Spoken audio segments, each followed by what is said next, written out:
আসসালামু আলাইকুম রহমতুল্লাহি ওবরকাতুহু। সম্মানিত দর্শক, চলতি জাতীয় সংসদের যে সমাপনী অধিবেশন, এখানে অনেকগুলো তাৎপর্যপূর্ণ ঘটনা ঘটে গেছে। সরকারি দল এবং বিরোধী দল যে ভাষায় কথা বলেছেন, সেই ভাষায় কথা বলার মধ্যে আগামী দিনে রাজনীতি কেমন যাবে এবং আমাদের যে রাজনৈতিক ভাগ্য, এটির হাল হকিকত কী, সেই বিষয়গুলো ফুটে উঠেছে। সেই বিষয়গুলো নিয়ে আলোচনা করব, কিন্তু তার আগে খুব দুটো হালকা বিষয় নিয়ে আলোচনা করি। প্রথম বিষয় হলো যে সংসদে যথেষ্ট উত্তেজনা ছড়িয়ে পড়েছিল। জনাব ফজলুর রহমান, বীর মুক্তিযোদ্ধা জনাব ফজলুর রহমান, তার যে বক্তব্য, সেই বক্তব্যের প্রেক্ষিতে জামাতের যারা সংসদ সদস্য তারা রেগে মেখে একেবারে অস্থির। যেভাবে তার উত্তেজনা দেখিয়েছে, যেভাবে তারা লম্ফঝম্প করেছে, এটা জাতীয় সংসদের ইতিহাসে একেবারে নজিরবিহীন। যদি সরকারের সঙ্গে তাদের একটা সমঝোতা না থাকতো, তাহলে হয়তো তারা সেখান থেকে ওয়াক আউট করে বের হয়ে আসতো। ২ নম্বরে যেটি, সেটি হলো সরকারি দলেরই একজন নেতা, স্বরাষ্ট্রমন্ত্রী। তিনি আবার জাস্ট অনেকটা দুতিয়ালি করার মতো করে চেষ্টা করেছেন। সরকারি দলের সংসদ সদস্যকে সাপোর্ট না করে তিনি যেটা বলার চেষ্টা করেছেন যে অনেক বছর চলে গেছে। এখন মুক্তিযুদ্ধ নিয়ে, ৭১ ইতিহাস নিয়ে, এই বিষয়গুলো নিয়ে এত বাড়াবাড়ি করার কি দরকার আছে? চলুন আমরা এগুলো ভুলে গিয়ে এখন এই যে আওয়ামী লীগ আমাদের সাথে যে অন্যায় করেছে, এদেশ থেকে যে লক্ষ লক্ষ কোটি টাকা পাচার করেছে, তিনি স্পেসিফিকলি বলেছেন ২৪ লক্ষ বা ২৫ লক্ষ কোটি টাকা পাচার করেছে, এবং এটা ডে বাই ডে বেড়েই যাচ্ছে। স্বরাষ্ট্রমন্ত্রী যেদিন বললেন ২৪ লক্ষ কোটি টাকা পাচার করেছে আওয়ামী লীগ, ঠিক তার কয়দিন পরই আবার আরেকজন মন্ত্রী তিনি বললেন না, ৫০ লাখ কোটি টাকা আওয়ামী লীগ পাচার করেছে। তো এরকম চলছে, সরকারি দলদের মধ্যে চলছে। এর মধ্যে আবার বিরোধী দলীয় নেতা যিনি জামাতের সভাপতি জনাব ডক্টর শফিকুর রহমান, তিনি বলার চেষ্টা করেছেন তার বিনয়, তার শালীনতা, তার ভদ্রতা দিয়ে যে আমাকে সবাই কসলায়, ভীষণভাবে কসলায়। আপনারা যদি এইভাবে আমাকে কসলাতে থাকেন, তো আমার পক্ষে আসলে সেই ভার বহন করা সম্ভব হবে না। তো এটা নিয়ে আমি একটা ফেসবুক স্ট্যাটাস দিলাম। আমি জিজ্ঞাসা করলাম আসলে কসলানো জিনিসটা কী? আমাদের দেশের যে ভাষা, অঞ্চলভেদে একেক রকম। যেমন আমাদের বরিশাল, পটুয়াখালী যে ভাষাগুলো আমরা ব্যবহার করি, সিলেট অঞ্চলে কিন্তু ওইরকম ভাষা ব্যবহৃত হয় না। সিলেটের অনেক ভাষা যেগুলো আমাদের দেশে গালি, আমাদের অনেক ভাষা সিলেট অঞ্চলে গালি। তো ঠিক কসলানো জিনিসটা বলতে কী বোঝায়? আমরা সাধারণত যেটি কাপড় কাচা বলি, সেটাও কসলানো হতে পারে, বা হাতের সঙ্গে এক হাতের সঙ্গে আরেক হাত ঘষাঘষি, এটা হতে পারে। কিন্তু উনি আসলে কসলানো বলতে কী বোঝাচ্ছেন, এটা যখন আমি প্রশ্ন করলাম, মানে রসিক বাঙালি, মানে একজনে সেই মন্তব্যের ঘরে যা লিখল, নাউজুবিল্লাহ মিন জালেক। আমি এটা বলতে পারবো না। আমাকে শুধু বললেন যে, "ভাই আপনাকে যদি কসলানি বুঝতে হয় তাহলে আর আর আর আর যেতে পারবো না, বাদ।" এই যে জিনিসগুলো হচ্ছে, তো এই জিনিসগুলো সংসদে হয়েছে, এবং সেই সংসদের যতটা কথাবার্তা, সেই কথাগুলোর মধ্যে দুটো কথা। প্রধানমন্ত্রী বলেছেন যে খুব বিনয়ের সঙ্গে তার যে চেয়ারটি, সংসদ নেতার চেয়ারটি, সেটি দেখিয়ে বলেছেন যে এই চেয়ারটির অনেক গরম। আর এই চেয়ার তাকে বলেছে যে তিনি সবসময় পপুলার বা পপুলিস্ট কথাবার্তা, অর্থাৎ জনতুষ্টিমূলক কথাবার্তা, জনগণ যেটা খুশি হবে, প্রচুর হাততালি দেয়া হবে, এই ধরনের কথাবার্তা তিনি বলতে পারেন না। তাকে কঠিন সিদ্ধান্ত নিতে হতে পারে বা নিতে হবে, এবং সব সিদ্ধান্তে বা সব কথায় সবসময় তালি পড়বে না। তার এই বক্তব্য নজিরবিহীন বক্তব্য। প্রধানমন্ত্রীর চেয়ারকে আমরা সবসময় আরামদায়ক চেয়ার হিসেবে মনে করতাম, এবং এই চেয়ারে বসার জন্য মানুষ জীবন দিয়ে দেয়, যৌবন দিয়ে দেয়। যারা এটি হারিয়েছেন তারা আবার এটি পাওয়ার জন্য সারাটা জীবন চেষ্টা করেন। আর যাদের পাওয়ার সাধ্য থাকে না বা সম্ভব হয় না, তারা ওই চেয়ারে বসার যে স্মৃতিগুলো, সেগুলো সারা জীবন ধারণ করেন বুকে, হৃদয়ে, মস্তিষ্কে, এবং যখনই সুযোগ পান বলে বেড়ান যে আমার এরকম একখানা চেয়ার ছিল।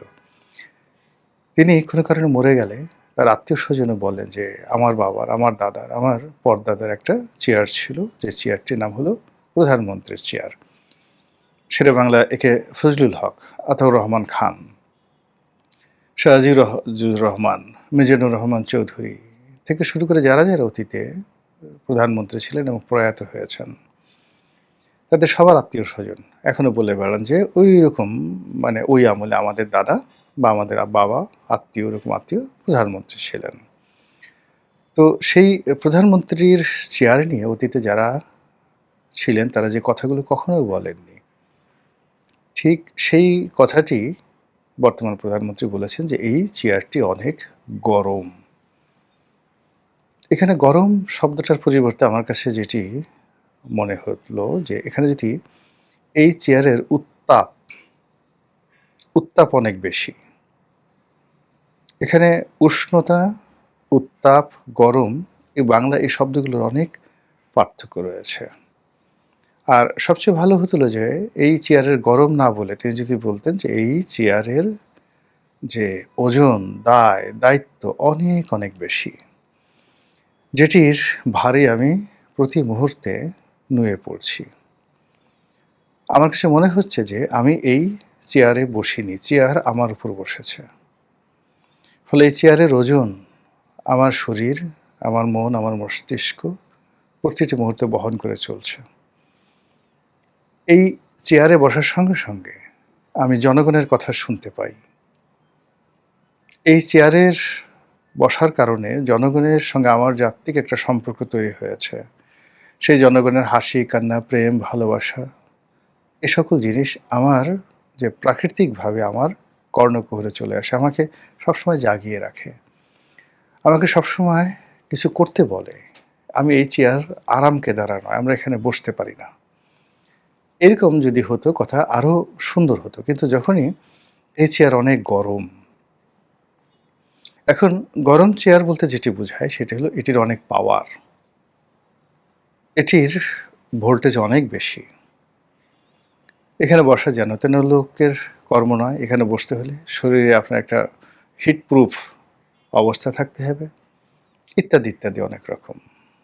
তো যার জন্য তার এই যে বক্তব্য, সেই বক্তব্য নিয়ে ইন্টেলেকচুয়াল লেভেলে আলাপ আলোচনা হচ্ছে যে প্রধানমন্ত্রী এত শব্দ রেখে কেন গরম শব্দটি ব্যবহার করলেন।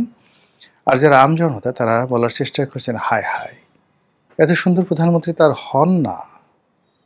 অতীতে কোনো প্রধানমন্ত্রী তো তার এই চেয়ারের কথা বলেননি। তারা চেয়ারের ধারে কাছে যাননি, বরং চেয়ারে বসে এমনভাবে দুলেছেন, এমনভাবে হেলেছেন, মনে হয় যেন চেয়ারটা তাদের 14 জন্মের মালিকানায় ছিল। এটা কেবলই মাত্র তাদের বংশ পরম্পরায় তারাই এখানে বসবে। কিন্তু এটা যে একটা রিভলভিং চেয়ার, এটা যে ঘুরতে থাকে, এটি যে একটা অস্থির চেয়ার, এবং এই চেয়ার কখনো কারো প্রেমে পড়ে না। এই চেয়ারের প্রেমে সবাই পড়ে, কিন্তু এই চেয়ার কখনো কারো প্রেমে পড়ে না। এ চেয়ার নিষ্ঠুর, এ চেয়ার বেয়াদব, এ চেয়ার কোনো পদার্থ নয়, অপদার্থ। কাজেই এইরকম একটি চেয়ারে বসা এবং সেটার রেফারেন্স জনগণের সামনে তুলে ধরার জন্য যারা এই প্রধানমন্ত্রীর ভাষণ লিখেছেন, সেই ভাষণটি আরও পরিশীলিত হতে পারত। বাংলা বর্ণের যে ব্যঞ্জনা, এটি আরও সুমধুর হতে পারত। তবুও প্রধানমন্ত্রী এটা বলেছেন, এবং যে কারণেই হোক না কেন এই অভিব্যক্তিটি তিনি প্রকাশ করার চেষ্টা করেছেন তার লোকজনের মাধ্যমে, এটা একটা ভালো লক্ষণ। এই গেল এক। 2 নম্বর হলো স্বরাষ্ট্রমন্ত্রী জনাব সালাউদ্দিন সাহেব। তিনি নিদারুণ কৌতুক, এমনি তাকে দেখে সবসময় খুব সিরিয়াস মানুষ মনে হয়, কিন্তু তিনি রসিক, এমনি বেসিক্যালি রসিক, ওয়েল বিহেভড। যদিও তিনি রাজনীতি ছাত্র জীবনে আদৌ করেছেন কিনা আমি জানি না, আমাদের মধ্যে বয়সের ডিফারেন্স আছে, সময়ের ডিফারেন্স আছে, কিন্তু যেহেতু তার যে সিভিল সার্ভিসের জীবন, বিসিএস করে তিনি সিভিল সার্ভিসে এসেছিলেন এবং সেখান থেকে তিনি বেগম খালেদা জিয়ার সংস্পর্শে এসেছেন, তার এপিএস হয়েছেন, মন্ত্রী হয়েছেন, সংসদ সদস্য হয়েছেন। ইট সিমস যে তার অবশ্যই একটা পলিটিক্যাল উইল আছে, পলিটিক্যাল কোয়ালিটি আছে এবং বিহেভিয়ার যেটা তার ব্যবহার, সেটা সবাইকে যে ছাত্র রাজনীতি করতে হবে, সবাইকে যে মাঠে রাজনীতি করেই মন্ত্রী এমপি হতে হবে, নট লাইক দ্যাট। যে কোনো মানুষের মধ্যে যদি লিডারশিপ কোয়ালিটি থাকে, তিনি সিভিল সার্ভিসে থাকেন, মিলিটারি সার্ভিসে থাকেন, কবি হন, সাহিত্যিক হন, এটা কোনো ব্যাপার নয়। ধরুন অনেক বড় বড় সাহিত্যিক, যেমন ট্রটস্কি, আপনার নাম শুনেছেন, ট্রটস্কি খুব বিখ্যাত সাহিত্যিক ছিলেন, কিন্তু রাশিয়ার যে বিপ্লব, ভ্লাদিমির লেনিন, ইলিশ ভ্লাদিমির লেনিন, তারপর স্ট্যালিন, জোসেফ স্ট্যালিন এবং ট্রটস্কি, এই তিনজনের সম্মিলিত, এর মধ্যে ট্রটস্কি ছিলেন অ্যাবসলিউটলি একজন রাজনৈতিক নেতা। তো কাজেই যে কোনো পেশা থেকেই যে কোনো মানুষ রাজনীতিতে আসতে পারে যদি তার মধ্যে লিডারশিপ কোয়ালিটি থাকে। সালাউদ্দিন সাহেব সেই দিক থেকে সিভিল সার্ভিস থেকে আসা একজন রাজনীতিবিদ। তো তিনি যে কোনো কারণে হোক না কেন গত এই ২ বছরে, অর্থাৎ ডক্টর মোহাম্মদ ইউনূস শেখ হাসিনার পতনের পর এবং ডক্টর মোহাম্মদ ইউনূসের জামানাতে তিনি হঠাৎ করে আমাদের রাজনীতির যে আকাশ, সে আকাশে বিএনপির নক্ষত্র রূপে বা বিএনপির সূর্য রূপে বা বিএনপির চাঁদ রূপে আমাদের সামনে আবির্ভূত হলেন। এমনিতেই তার চেহারায় একটা চাঁদের জ্যোৎস্নার ছাপ আছে, গোলাকৃতি মুখ এবং অসম্ভব সুদর্শন একজন মানুষ। গায়ের রঙও ভালো, লম্বা চূড়া, অ্যাভারেজ বাঙালির যে চেহারা ছিল তার সাথে তিনি একটু ব্যতিক্রম। না ইরানিয়ান, না পাকিস্তানি, না ভারতীয়, না বাংলাদেশি, সব মিলিয়ে একজন অনন্য সেই চেহারার অধিকারী। তার সঙ্গে সঙ্গে তার এডুকেশন, তার লেখাপড়া, তার কথাবার্তা সব কিছুই ভালো এবং এই মানুষটি সংসদে এবার যথেষ্ট ফ্ল্যাট মানে করার চেষ্টা করেছেন, কৌতুক করার চেষ্টা করেছেন, জমিয়ে রাখার চেষ্টা করেছেন এবং তিনি যে বিষয়টি অর্থাৎ ইসলামী ব্যাংক দখল করা নিয়ে মনের ঝাল মিটিয়েছেন। এর কারণ হলো তার প্রতিপক্ষ যারা আছে তারা বট বাহিনীর মাধ্যমে তাকে ভীষণ রকমভাবে উত্ত্যক্ত করে। কেউ তাকে বলে সালাউদ্দিন, কেউ তাকে বলে শিলং সালাউদ্দিন, কেউ বলে তাকে আলম সালাউদ্দিন, আলম সালাউদ্দিন, এরকম নানা রকম উপাধি দিয়ে বট বাহিনী তাকে আক্রমণ করে। এখন মূল ব্যাপারটা হলো আমাদের দেশের নয়, সারা দুনিয়াতেই আমাদেরকে যখন কেউ প্রশংসা করে আমরা ওটা মনে রাখি না, কিন্তু যখন কেউ আমাদেরকে বকা দেয় সামহাও ওটা আমাদের কানে চলে আসে।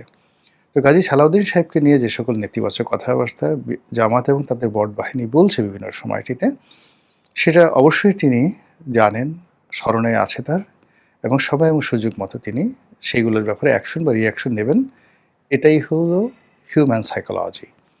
তো এবার এই যে তাকে নিয়ে যারা বট বাহিনী যে সকল কথাবার্তা বলেছে তার প্রেক্ষিতে তিনি অত্যন্ত সাবলীলভাবে সেগুলোর উত্তর দিয়েছেন এবং স্বয়ং প্রধানমন্ত্রী তার সেই বক্তব্য শুনে হেসে কুটি কুটি হয়ে গেছেন।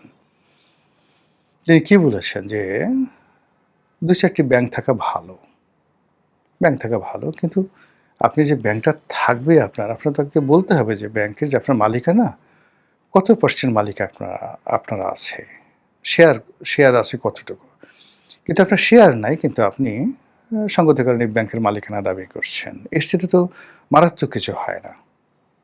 এর দ্বারা বোঝাচ্ছে যে ইসলামী ব্যাংক এস আলমের মালিকানাধীন, major share holder S Alam, ভালো হলে এস আলম দায়ী, মন্দ হলেও এস আলম দায়ী, কিন্তু জামায়াত ইসলামের কেউ তো এটার শেয়ার হোল্ডার নয়। তাদের এত মাথা ব্যথা কেন? তারা এই ব্যাংকটি পরোক্ষভাবে কি করে দখল করে আছে, কি করে সেই ব্যাংকটির টপ টু লো মানে এমন একটা অবস্থায় করে রেখেছে গত ২ বছর, অর্থাৎ এস আলম চলে যাওয়ার পরে ব্যাংকের যে অবস্থা হয়েছে এই গত ২ বছরে জামাতের নেতৃত্বে সেই ব্যাংকটি এখন এই ক্যাটাগরি থেকে কোয়ালিটির দিক থেকে জেড ক্যাটাগরিতে চলে এসছে।